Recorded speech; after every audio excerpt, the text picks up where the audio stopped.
नमस्कार दोस्तों, जय श्री राम। दोस्तों, आज बड़े दिन बाद एक वीडियो डालने का मन किया, डाल रहा हूँ। दोस्तों, आप लोगों ने देखा होगा कि अक्सर गांव में क्या है, कुछ लोग ऐसे होते हैं जो किसी की ज़मीन का, खेतों में मेड़ काटना, थोड़ा थोड़ा एक एक अंगुल, दो दो अंगुल, घर के आसपास में थोड़ा एक एक बीता धीरे धीरे बढ़ना और उसकी ज़मीन पर कब्जा करना, उसकी ज़मीन पे कुछ पेड़ लगा देना, कुछ भी, मतलब किसी भी तरह से, किसी भी लम से धीरे धीरे जो है, जैसे दीमक जो है लकड़ी को खाता है ना, उसी तरह वो अपने परिवार के अपने ही सदस्य को धीरे धीरे उसकी ज़मीन को हड़पने का काम करते हैं। तो दोस्तों, आपने देखा होगा एक आदमी 50 साल जो है धीरे धीरे दीमक की तरह जो ज़मीन को हड़प रहा है, तो 50 साल बाद भी आप देखोगे तो ज़्यादा से ज़्यादा आधा हिस्सा तक कब्जा कर पाता है। और उसकी इन्हीं हरकतों को उसका लड़का देखता है और वो भी वही करता है। तो ये ऐसा गुण है दोस्तों कि पुश्त दर पुश्त चलता है।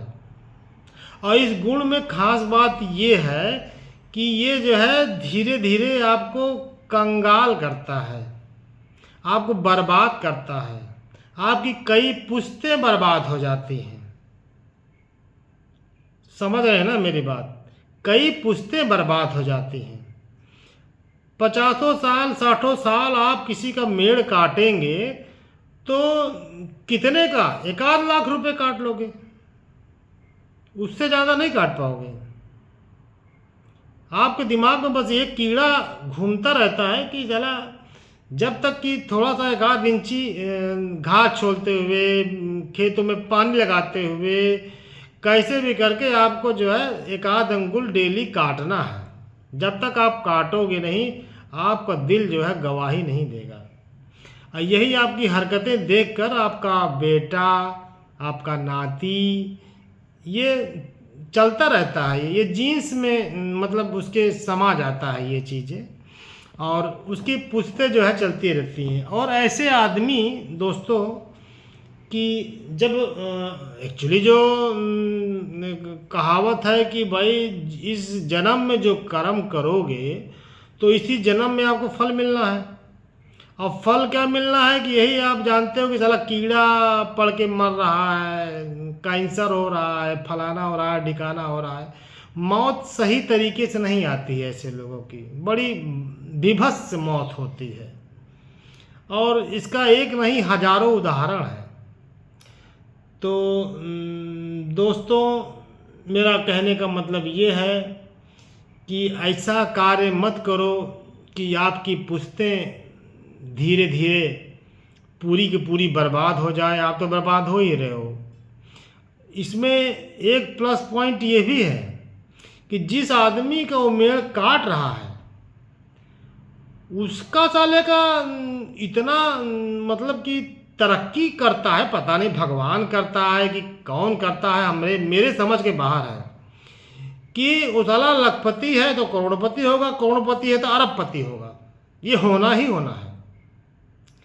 तो मेरे भाई, काहे ऐसा काम कर रहे हो कि जो है तुम तो साला बर्बाद हो ही रहे हो, अपने बच्चे, नाती पोते सबको उसी लाइन में ले जा रहे हो। ये साला कोई बिजनेस है क्या, ये कि मेड़ काटना जो है बिजनेस है, हैं? सुधर जाओ मेरे भाई, अपने बच्चों पर ध्यान दो, उनकी तरक्की पे ध्यान दो। जिसका मेड़ काट रहे हो उसकी कुछ नहीं कर पाओगे, उसके एक बाल के बराबर भी तुम्हारी औकात नहीं हो पाएगी। ये बात समझ लेना, ये लिख लो इसको।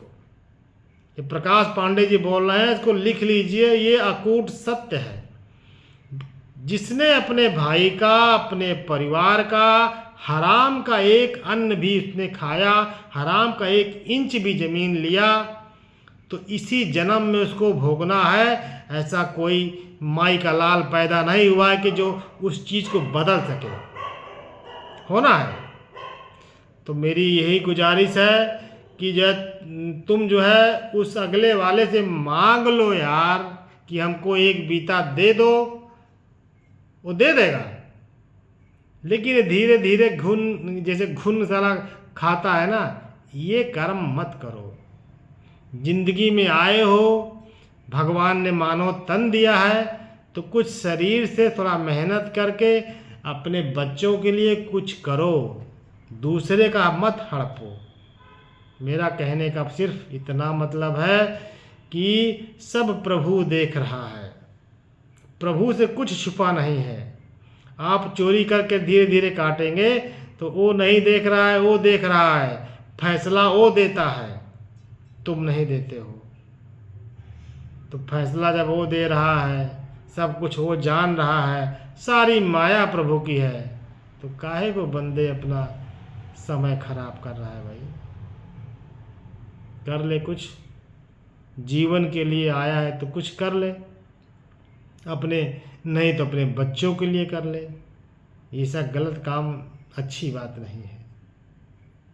मेरा कहने का मतलब है कि अभी भी वक्त है, संभल जाओ। ऐसे लोग जहाँ भी हैं, जिस गांव में हैं, जिस देश में हैं, मेरी यही आपसे निवेदन है कि अभी भी वक्त है। अपनी जो तीसरी जनरेशन है उसको बचा लो। तुम तो जा ही रहे हो, तुम्हारा बेटा भी वही सीख रहा होगा, कन्फर्म है।